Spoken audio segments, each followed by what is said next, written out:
Hi, I'm MK, Coach MK to most of you. And I'm Mr. MK. I love that you're even willing to go by that. So it has been a really emotional day around here. I have been again overwhelmed with the response in my inbox, in my DMs about the video and the series that I've been doing on ADHD. And I really appreciate the feedback. It's always hard to be open about things that are taboo, especially when you're generally known to be a loudmouth. Sometimes you have nothing to lose. It's good to know that there is something to gain at the same time. So I thought while we were at it, as I get ready to film a podcast tomorrow, that even in my closest circle of coworkers has elicited a much stronger response than I would have anticipated. And though I don't usually struggle to say things, today I really struggled to say things correctly. And I kind of wanted to take a minute to introduce you to a part of my life that I reference frequently because it's an important part of my life, but don't talk about because where my work intersects with the people around me in a way that I can't always control and is not always appreciated. Like the time someone asked you sort of how your relationship to running had changed since we got married. They weren't quite that. That's much more subtle than what they said. I don't remember the exact question, but it's probably happened several times, so yes, I believe you. Well, it's the insinuation that you aren't aware of your size. Oh, yeah.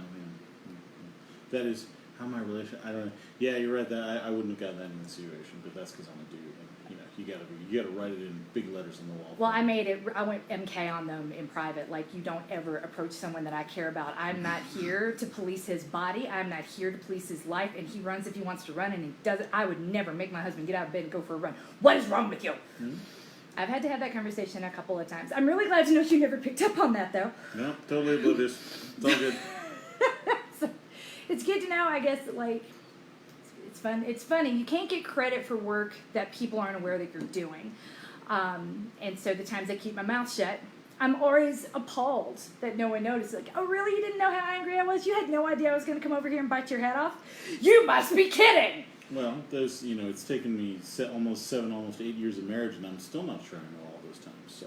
Well, that's because we're finally in a place where we can talk about a lot of things that have been taboo, right? Like the stunning admission, and I'm sorry, I did laugh initially when I saw your text about this. Like, did you know there's data bias in medicine? And I'm like, small moves. It's okay. I mean, it's totally okay because he follows directions. So, like, when he's like, did you give kids medicine? Did you read? Did you follow the instructions? And I'm like, those instructions are based on misogynistic studies that were conducted on men and boys and not women's. So I just operate on the assumption that I'm overdosing them every time I give it to them. So no, I have not been adhering to that schedule. You need to come home and feed them Motrin every 3 hours because I won't. Yeah, we all make it work. We do. But the reason, the thing I wanted to say tonight, and the story I wanted my husband to tell tonight, and thank you for agreeing to talk at all. I know it's easy for me because, like, when you're, again, a loudmouth woman and no one really lets me go through life being subtle, the few times I've tried to be subtle, people get really excited to call me out. I'm like, well, now you get it. No, oh my gosh, you're so fierce. I'm like, well, what did you think was going to happen? Really? Like, somehow it's always me. By the way, me. when she uses that voice in, like, her podcasts, it doesn't matter if I'm 4,000 miles away, it makes my blood pressure go up. Like, literally. It should make everyone's blood pressure go up. Literally, I'm like, I hear her talking in her, like, growling, angry voice, and it's like... The thing is, I'm free enough to have one, and I appreciate you creating that space with me. Most women have these same reactions. They just don't act on them. It's like, that's why they don't even want to, like, associate with, like, liking a post publicly, but will send me a DM and an email telling me how much something meant to them. They can't be seen associating with it, and I get that. I totally get that. But one thing I wanted to... So this podcast that we're filming tomorrow, like, ADD in full effect, the podcast that we're filming tomorrow, it has to do with the intersection, a place that I live in and is very close to me. It's the intersection between restricted dieting and where that can become a bad idea. Now, that's not like the entire theme of the podcast, but we can't avoid a reference to that intersection. And I got corrected quite strongly today by a couple of people for it, and I'm grateful for it. I think I've incorporated all of your feedback successfully. If I have not, take a look at the document, let me know. If you've not seen the document yet, you're going to have to wait for the podcast. So I can only be beaten up by so many people at once. So I always try to be very careful as someone who lives on a medically necessary restricted diet. I have celiac, and like gluten is poison for me. It's the kindest way to describe it. And people believe that exists almost as much as they do ADHD. So here I am on a restricted diet, taking a powerful stimulant or not yet, I will be soon, that I'm coming out about. So this is like a lot of bravery on my part, because that's a lot of bullshit sticks people can take and beat me with. And then next to that, when I talk about these things, when I talk about healthy and unhealthy types of behaviors and healthy and unhealthy types of approaches, what's really hard to say that people generally don't want to hear, and I'm not throwing shade on any people I talk to today, I'm excluding you. The person I'm thinking about a lot of the times is the one sitting next to me. How do I tell this story? How do I talk about this topic in a way that won't hurt the person I love most? So what this means will become really clear when you hear the podcast, if you're one that wants to listen to the podcast. If not, I'm sure you'll see our back and forth at some point on Facebook and figure it out. But I wanted to take a minute and to introduce you to Mr. MK and let him tell you about the first time. Was it the first time? No, but I'll go ahead and introduce, and I'll tell which time it was. You are by far the most intelligent person I've ever encountered. Oh, thank you. And more often than not, when we talk about nutrition and we talk about weight loss, we present it as something that's really easy, or that's so simple. And if you say that it's hard and admit that it's hard, there's somebody that's going to hear you and think that you're discouraging them or that you're being negative. So it's a hard place to be and a hard place to win. Mm-hmm. It's even harder to act like you are punished, I feel, in this society that's very fat phobic for being larger than the norm. And you're punished if people notice that you're trying to lose weight. You're only allowed to bring it up in the form of an apology. You're not supposed to talk about your diet. There are t-shirts made by a company that I like a whole lot that made me cringe. I don't want to hear about your diet. I'm like, that's not okay. So I feel like for a lot of women, there's no winning. And being married to my husband, I realized that for a lot of men, it's the same thing. So I wanted the time I'm thinking of in particular, because we talk about if you don't lose the weight, you're lazy, or if you don't lose it correctly, then you're stupid. So someone who is neither lazy nor stupid, and that why I bristle at the notion that these mistakes, like losing weight, is just so easy and it's so common and you don't have to, and it's or that the time, no one ever has to lose weight in a period of time. Just, change your time horizon and it'll be fine. And I'm like, really? So when I think about the story I'm particularly thinking of, I think it was your senior year in college, and I'll let you take it from here. Yeah, so, hi, Mr. MK here.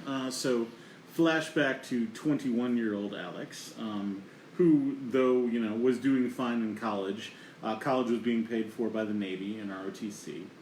And if you want to talk about toxic diet cultures, the military probably takes it to a whole different level. And people who are aspiring to get into the military. And, you hear horror stories about, basically crash dieting to meet standards in the military. So in this situation, and this is probably my third... Could you define a crash diet before you go much further? Just, to be clear, because, that's a loaded phrase, and a lot of people are on crash diets and don't know it. So, an example would be, all right, so this is when I was trying to get into the military in high school. Okay. They send you out the height-weight chart, and essentially there's a range for your height. BMI. And you have to, if you're not within that range, then they do what's called the rope and choke, which means they measure your chest and they measure your neck, and they do a calculation to come up with your BMI. This is back before it was easy to do BMIs. Like, remember back in the early 90s when we had to do it the old-fashioned way. And if you're out of the rope and choke, then there's all sorts of paperwork, and you had to get a special waiver from your commanding officer, basically saying you are officially outside of BMI standards and, bad you. And it creates enough trouble in the military that you really deeply want to avoid doing that if possible. So not being overweight is literally part of your competence. Yeah, well, it's also, compensation. So, like, in the military, you don't own your own body. Your body, so you join the military, and if you refuse an instruction from a doctor, you're violating a direct order, and you can be court-martialed. So, different relationships with healthcare providers. So this was ROTC. I was 21. My weight in college probably varied, and I was probably... the funny thing now is I have never in my adult life thought of myself... Actually, probably from about 6th grade, at some point people just started telling me I was the fat kid.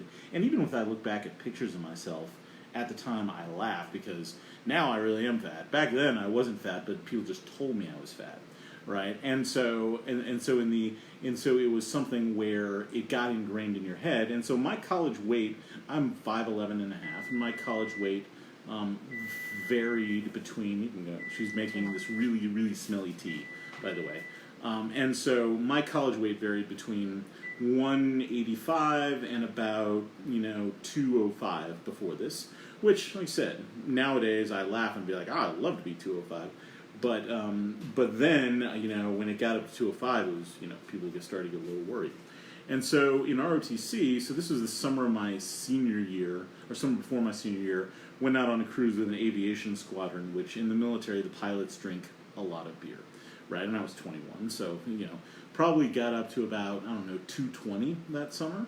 And like I said, 5'11 and a half. So, not something that, it was noticeable, but at the same point, it was not like I was, not able to do things. And so I got back, and I was going to be the battalion commander that fall, which is, a big deal when you're in college. Doesn't really mean anything in the real world.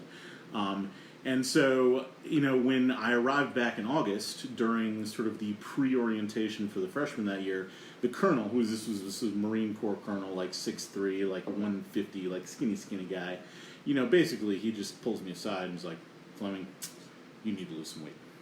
And, this is like the commanding officer, guys who've been in the Marine Corps. Scary guys. Marine colonels do not arrive at their place in life by not being scary a little bit if they have to be. And so, college kid, who's trying to be commissioned in the military, you weigh 220, and basically the guy's saying, if you don't lose weight, we're going to kick you out, then you're going to be enlisted in the military, and you're going to have to pay back your college. And so this was, August 15th, and I was supposed to be the battalion commander in, 2 weeks, right? And so basically I said to myself, well, I got to do what I got to do to get it down there. And so so crash dieting for me essentially meant, back then, I think this was pre-apps. This was literally, I just started writing down calories, right, on a piece of paper, old school, before smartphones. And I basically set myself a limit of 1,000 calories a day, right? And it basically said, all right, you'll write down everything, and you will never go above 1,000 calories a day. And literally, I was, if I went to bed and I wasn't hungry, that was doing it badly. And then I started doing 2 to 3 mile sprints in the morning, up and down hills, and 2 to 3 mile sprints in the afternoon. Right? And so I did that for 2 weeks straight. And so started at 220, maybe 218 when I started monitoring. Daily weigh-ins, obviously. And so I got in the weeks between August 15th and September 9th, I got to 192, which is, if you do the math, that's 28 or 26 pounds of weight loss in, maybe a 15 to 18 day period.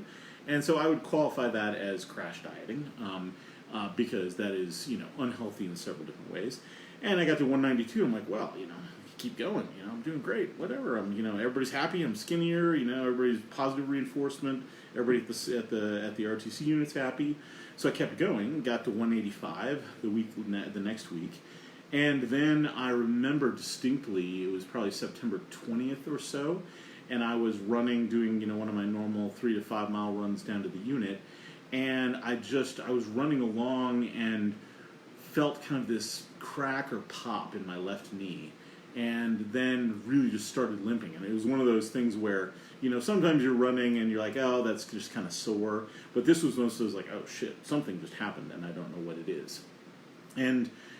So for a minute I thought I tore my ACL or something like that, and so I was doing sport. So went to the sports medicine people at the hospital at the University of Pennsylvania, who were great people, and they couldn't figure out what was wrong. But then my knees started swelling up, and essentially started just the joints in my knees started filling with fluid, and I had to start getting them aspirated, which basically means they stick the big needle under your kneecap and literally juice your knee every week, and it's called synovitis, essentially. So I gave myself that in both knees, and it took me somewhere in the neighborhood of 6 months before I was wearing knee braces and literally getting my knees juiced, like aspirating under my kneecap. So I became the most valuable person in the Penn Sports Medicine student teaching program, because literally every single med student who needed to aspirate a knee aspirated my knee over the next 4 months. I came in every single week and had to do both knees. So literally the med students would just do their rotations through and just start aspirating my knee. And luckily, I was able, because my health care was provided through the hospital at the University of Pennsylvania, Penn Student Health, I was able to keep it off the books in the military, and the ROTC guys were happy enough with my weight loss that they kind of looked the other way that I was limping for 4 months. Finally, through swimming, through rehab, through aspiration, through doing knee exercises, maybe by February or March was I able to run again very slowly, and I had gotten back to, kind of a safer weight, like 190, 195. But that crash, so through a combination of, 3 weeks of crash dieting, I totally just busted my joints with a, mystery fluid synovitis that took me out of commission for any type of things on my knees for, 6 months. So anyway, your body, and I found out the hard way, that your body, and this didn't stop, so this is probably the third time I'd crash dieted in my life, and that was not the last, by the way. So probably in the course of my life, if you look at my weight history, 7 or 8 cycles of crash dieting throughout my adult life. And so, luckily, when I did it again, I didn't quite do it that intensely, so never had that particular problem again. But that was a very intense example of what not to do. So all that out there to say, don't do that, runners. So. At the same time, there's every consideration out there to do it. Diet culture and fat phobia is real, and it looks the other way when a person is broken, as opposed to when weight loss mechanisms aren't questioned, when we praise someone for getting smaller and taking up less space. It's okay to not be okay, for one. It's okay to want to lose weight. It is not okay, or rather, it's not about the person, it's about the pressure, it's about the situation.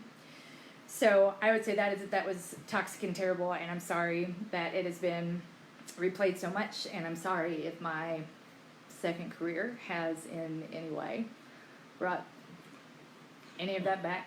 No, you're fine. Your career is good. I mean, there was that time 5 years ago when you grabbed me in Breckenridge and told me I was going to die in under a year if I didn't lose weight. But we got past that. And I was wrong. So. I was wrong. I mean. Well, and not that like I said, not that I have no desire to die. By the way, keynote. But at the same point, it was a little intense. So. Well, I said I'm sorry. Mm-hmm. Said so, yeah. Keep fighting the good fight. But the thing, what I took away from that story the first time I heard it was something that you hear a lot in my coaching, and it's not a lot of fun to think about. All anyone wants to talk about is PRs and how quickly they can get ready for the event, to get ready to run a certain pace. And I'm like, well, number one, if you're trying to go on a diet while you're training for a marathon, it's a red flag. Bad idea. Someone Someone I love tried that and destroyed his knees. When your body, you cannot go through a rapid metabolic change and train for performance simultaneously. It is asking too much. Maybe you won't have the same result that my husband did, but I'm not going to pretend that it couldn't happen to you, that he's some statistical anomaly and that you two have nothing in common. You are a beautiful, unique snowflake, but we're all human snowflakes. The rate of differentiation is not that large. And that's really what we're doing when we're distance running. As far as I'm concerned, we cannot afford to ignore the rapid weight gain was what I managed during this last pregnancy. It crushed at 30 pounds in 3 weeks. I mean, that's as destructive as losing 30 pounds in 3 weeks. I mean, it crushed my SI joint. It left me in incredible amounts of pain. But if I talk about it, people are just like, oh, I think you're so pretty. Because we're not supposed to talk about weight. Like, you shouldn't be bothered by weight gain. I'm like there is a point past which weight gain or weight loss goes bad. I don't know where that line is. And in my job and in that podcast, I'm not trying to talk about it. What it is when I'm working with people one-on-one and I'm moving away from that, I'm always looking for red flags and trying to combine an extreme type of diet along with an extreme training regimen is a great big red flag that I avoid. It's one of the reasons why I started saying, well, I will work with you, but only if you work with my nutritionist. And over time, I've just gotten rid of almost all my one-on-one business. So that's, as I get ready for this podcast tomorrow, where I'm sure that'll be out next week, and I'm sure I'm going to say all kinds of things that people don't like hearing, although I'm going to try to say them in a sensitive manner. I want to be very clear that it's not the person that I'm demonizing. It's not the action that's good or bad. I will never talk about the person without talking about the pressure. And that story of you crash dieting the first time you told me to it, I didn't have the context of I was in the military and I had to meet weight and I had 3 months to do it. And so in order to do it, I decided to eat nothing and train for a marathon. And. I mean, it was the way you presented then is different than the first time you presented it to me, because what I remember is the time pressure. I had to do this by this date, or I would not only forfeit all the money I'd earned, I would have to pay back all of college, and it would. I mean, that's a serious financial disaster, especially at 21. So, that was mostly what I wanted to say about that. There are many people who feel pressured to lose weight by any mechanism possible in a very short period of time, and a lot of those mechanisms are now packaged and sold under wellness. Wellness is quickly becoming code for weight loss, and I don't like, as someone that plays a lot in the wellness space, I don't like that very much.